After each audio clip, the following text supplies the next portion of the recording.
speaking of doing it all, Frank Seravalli is not only our daily faceoff insider, but he's out at the GM meetings. He's at Hall of Fame weekend. He's there. He's here. He's everywhere. He's filming Frankly Speaking's on the road. Hey, Frank. He still wants to go curling too. Has never curled and needs to curl.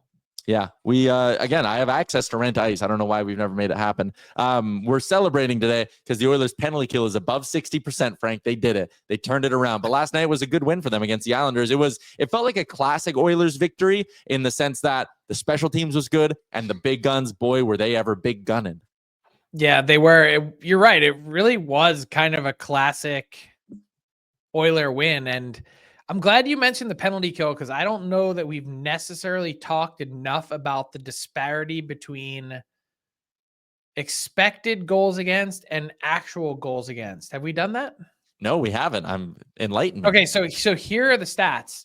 The Oilers are 32nd in the NHL in goals against on the penalty kill, and they are first in the NHL in expected goals against. Theoretically, they should give up the fewest goals against based on the way that they've played so far this season on the penalty kill in the entire league.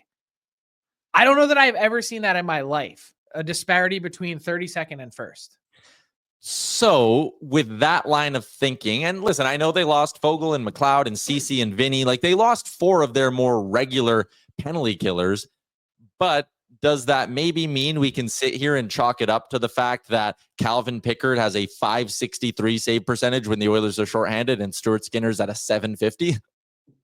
That is it right there. You've explained it simple enough right there. Based on the quality of looks that they've given up, they should have the number 1 ranked penalty kill. So amongst goalies who have spent at least 15 minutes on the ice shorthanded, I use that as like the minimum filter. Calvin Pickard is dead last with a .563 save percentage. .563. Second .563. Like think about how bad that is. You can put Calvin Pickard in net and have a coin flip on every shot. Hey, like how fun would that be if you were sitting in the office with everyone hanging out drinking and you're like, oh, we just played the Calvin Pickard PK game, flip a coin. Hey, if they score, whatever the opposite happens is you have to take a shot. Maybe our next. I was going to say maybe Thursday Pickett's starting. Oh, that could be only on the penalty kill. So like people would be kind of sober-ish enough. Like if you don't take too many penalties, but every time someone gets the puck, it's like, hey, there's a shot coming. Whoop, take a shot. Doug Waits in the chat. Chalk it up to the Oilers trading their PK specialist. No, I actually think we just proved the opposite. Yeah. The system is still good, or frankly, he's proved the opposite. The system is still good. It's just a matter of getting some goaltending / also, getting some luck as well, I think is a part of it. And the Oilers have been, or were fighting that for the first part of the season, but I think we're starting to see that turn around. It was a big win over Vancouver. It was a big win over the New York Islanders, and it's fueled by Connor McDavid having 7 points in those 2 hockey games. McDavid saying, that'll do it. Pardon? That'll help. Yeah. you were just asking me on the rundown on Tuesday, will McDavid get back into the top 10 in scoring by December 1st? That'll help. Yep. It certainly will. McDavid saying after the game that he actually thought he did enough. He thought he got his 1,000th point on the overtime winner, which is funny because he needed 5 points and the team only scored 4 goals. But last night was also a vintage McDavid game. He said after the game that it was one of those nights where he just wanted to stay out there the whole game. Like, man, when he's feeling it, again, he does things and takes over games in ways that no one else can. He had 15 individual shot attempts last night. But he hasn't looked like that for all season. 85 to 90% of the season. Maybe more than that. And so that is definitely the most powerful sign you could imagine if you're the Oilers. They with those types of that type of wind in their sails, like you could see them reel off 8 to 10 wins in a row. Yeah. Why like not? they were shooting They were shooting 5.5% at 5-on-5 for a while. And we talked about on the show, like there's going to offset that. There's going to be a run of 10 to 12 games where they shoot 13 to 16%. And when they shoot 13 to 16%, they probably won't be losing those games. So yeah, I think a shooting percentage heater is coming here. McDavid on the precipice of getting to his 1,000th point. He's the 99th player to hit 999 points. If you had to take a stab at it, and I know this is a borderline impossible question, what are we going to be talking about with McDavid in 10 years? Like right now, we're obviously doing the Ovi thing, but for McDavid, like second player to ever reach 2,000 is a lock. Like again, just because he's done this in 600 and some games, but could we be talking about 2,500 points by the end of his career? Man, it's so hard to think that far ahead, but I mean, to me, if he's healthy, 2,000 points seems like a lock. And to become the only player in league history other than Wayne Gretzky to do it, I mean, that would be something in and of itself. It's an obvious stretch. Like he's never going to get to the same level as Gretzky in terms of points, but it's in this day and age with how difficult it is to score, with the consistency required to put up numbers that I got to tell you, like covering this league 10, 11 years ago, I wasn't certain we'd have 100-point scorers again, let alone what Connor McDavid has achieved. And so, you know, you always wonder about the ebbs and flows of the game. What does it look like? And then try and compare to history. It's as impressive as it gets. Like there's no, like we're out of superlatives to add to what Connor McDavid has done. But I think maybe the only if it's not a disappointment, but like the fact that he didn't catch Mike Bossy, I made it one of my bold predictions this year that he would. And people were like, that's not bold. I'm like, he needed like 17 points in 7 games, like something crazy. And it was like, yeah, it's a reminder, even when you have an injury, of just how insanely difficult it is that what he's chasing down. I had a question for you, Frank, about Dante Fabro. It's a two-part question. Part one, do you know if the Oilers actually made a claim for Fabro? And two, do you think someone like him with his cap and the way he's not played for Nashville much this season, would he have even been worth it for them? The answer to both of those questions, I think, is no. I do not believe anyone else put in a claim on Dante Fabro, at least according to my, no one has said anything. And usually people perk up when it comes to the waiver wire if something unusual happens.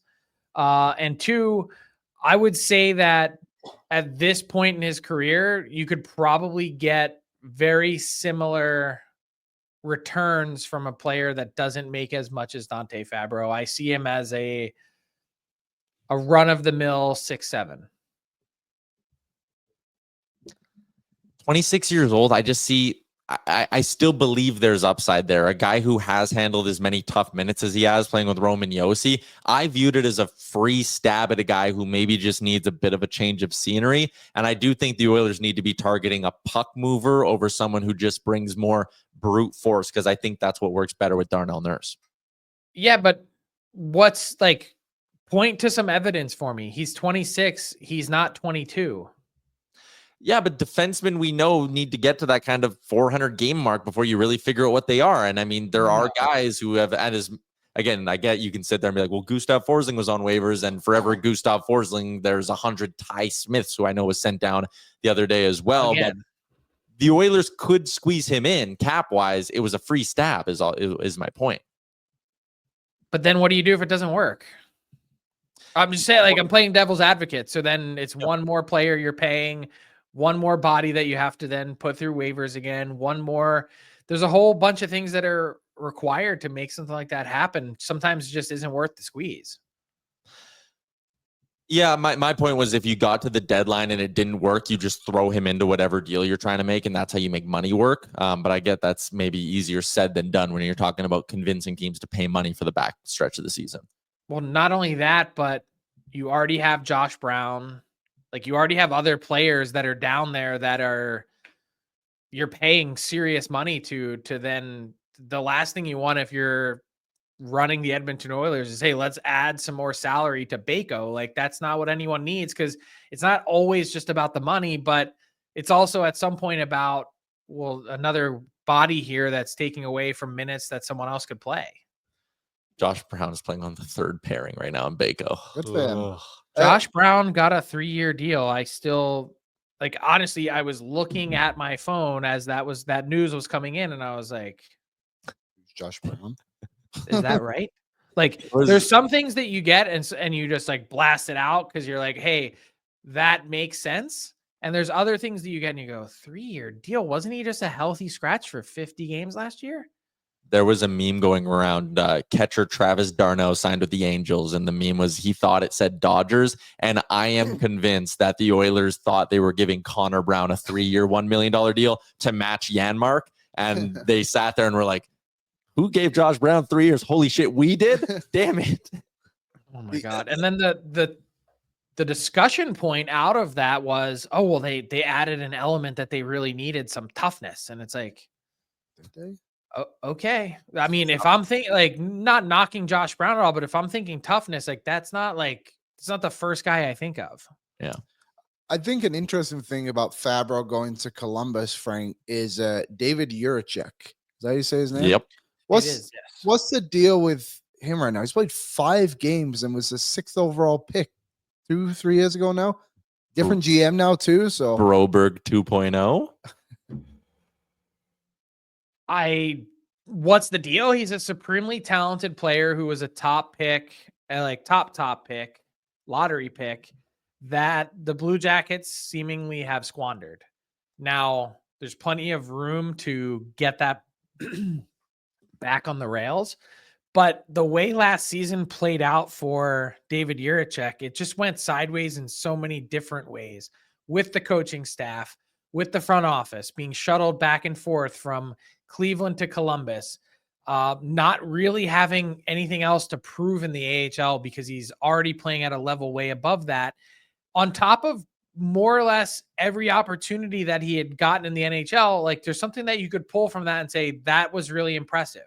And yet there was zero trust that was built up over time with David Juracek to think, hey, this is a guy that they're going to just throw into their top 4 and let's see the magic happen. Instead, they just created every answer or excuse as to why it didn't work.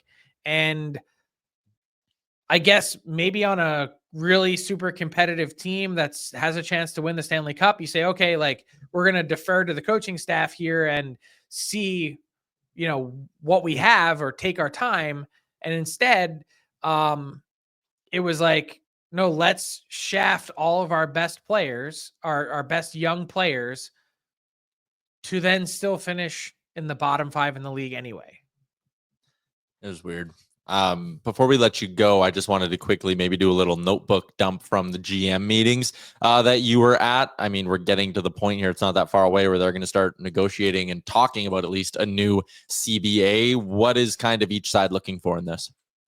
It's still, that's exactly what they're determining right now. For the NHLPA side, they are working through their fall tour. I saw Marty Walsh, the executive director, at the Hall of Fame Gala on Monday night, and they're through 14 out of 32 teams. He's going to Salt Lake and Dallas this week to continue to chip away at that number, meeting with every team individually. If they can, they get dinner, take them out to dinner, answer questions, find out what's important to players. So they're formulating their list. And at the same time, the NHL has had a few on theirs, but they put it to GMs in their meeting on Tuesday and said, you tell us what's on your wish list, and if possible, give it to us in priority order so that we can then try and tackle some of these things. So what are we talking about?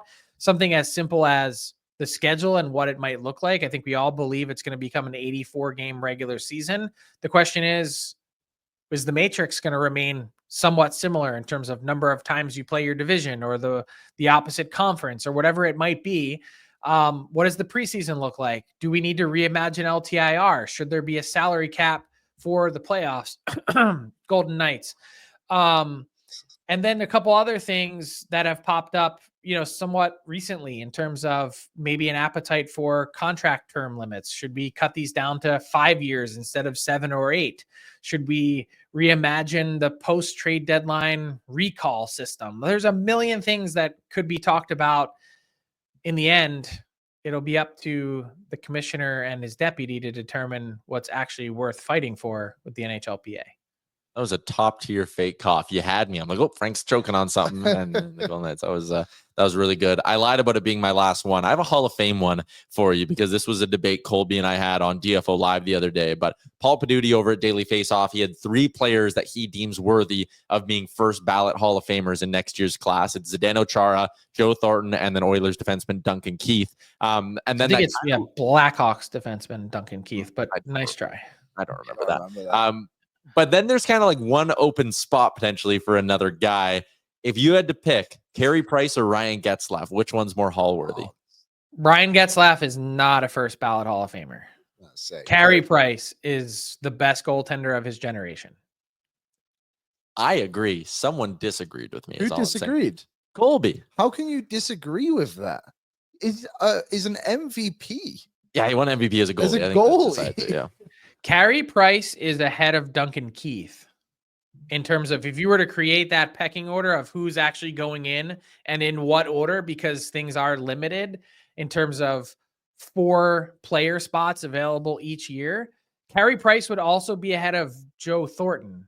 Like if I were ranking the likelihood of those players 1 through 4, and I think they're all really good bets to get in, which then closes out the class and furthers the conversation for Alex Mogilny or Henrik Zetterberg or whatever the complaint du jour is on social media. To me, it would be Carey Price 1, then Zdeno Chara, then Duncan Keith, then Joe Thornton. I think I would be the same. I'm surprised Carey Price isn't on that lock list or whatever you call it. Yeah, I mean, his international resume is really, really good. So is Thornton's, though, which, and Chara won a ton. It is a really, really good kind of class, no matter which way you dice it up. The one thing I found interesting, Frank, you talked about 10, 11 years ago when you were like, man, are we even going to get 100-point scorers anymore? When I was looking through Getzlaf's numbers, I was like, his career high is 91. And then there was one other year when he had like 88. And then I looked, the 91 points was good for second in the league. And the 88 was like almost top 5 as well. And I was like, oh, he actually was like one of the better offensive players those years. Dude.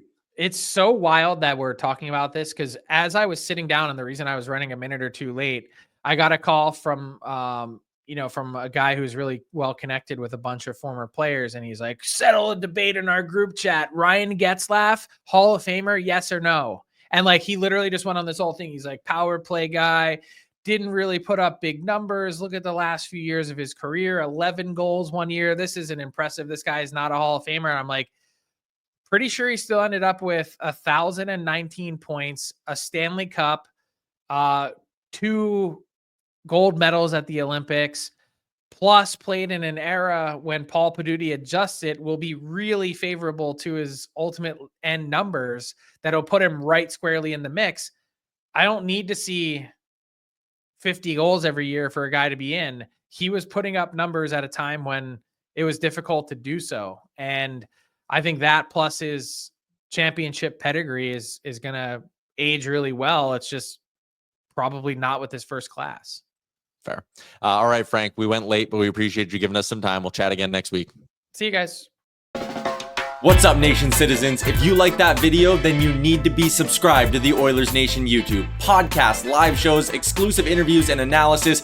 Everything you need from your favorite voices at Oilers Nation. And you don't want to miss any of it, so hammer that subscribe button.